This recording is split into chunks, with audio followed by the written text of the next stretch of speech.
আল্লাহ দুনিয়াতে পাঠাইছে গরিব বানায়, কিন্তু যে বাড়ারে বানাইছে খানদানি খানদানি, তার আবার যেন তেন খাওয়ান ভাল লাগে না। সারা দিন রাত খালি কোরমা পোলাও বিরিয়ানি এই চাই তার।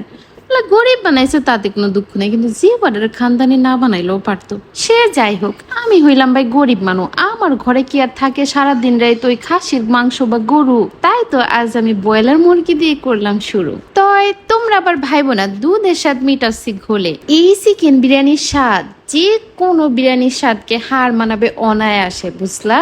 ছোটবেলা চাঁদ রাইতে যে কত রান্দা খাইছি এই বিরিয়ানি আজও মনে পড়ে। একদিকে রান্ধন যেমন সোজা, আরেক দিকে তেমন মজা।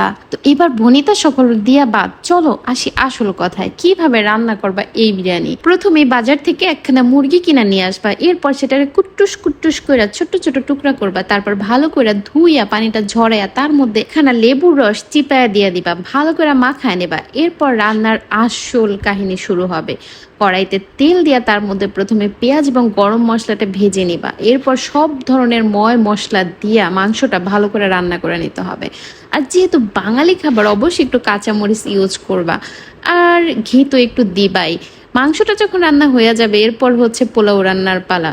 তো পোলাওটা রান্না করার আগে বেরেস্তাটা করে নেবা, বেরেস্তা করার সেই তেলের মধ্যে পোলাও চালটা দিয়ে দিবার। পোলাও চালটা আমি কিন্তু আগে 8 ঘন্টা ভিজায় রাখছিলাম, এরপর কসলায় কসলায় ধুয়ে নিছি।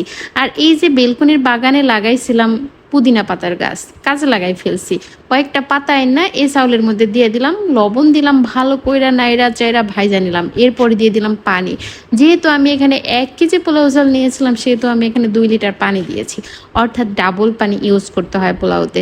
এরপর এই দেখো পানিটা দিয়া এর মধ্যে সেই যে মাংস রান্না করছিলাম সেই মাংসের ঝোলগুলো ঢাইলা দিলাম, ভালো করে নাইরা চাইরা একটা ঢাকনা দিয়ে ঢাইকে কিছুক্ষণ অপেক্ষা করার পর দেখো পোলাওটা প্রায় হয়ে গেছে। এই অবস্থায় দিয়ে দিলাম বিরিয়ানির সেন্ট। সেন্ট দেওয়ার পর এই যে কি সুন্দর গন্ধটা বের হয়েছে।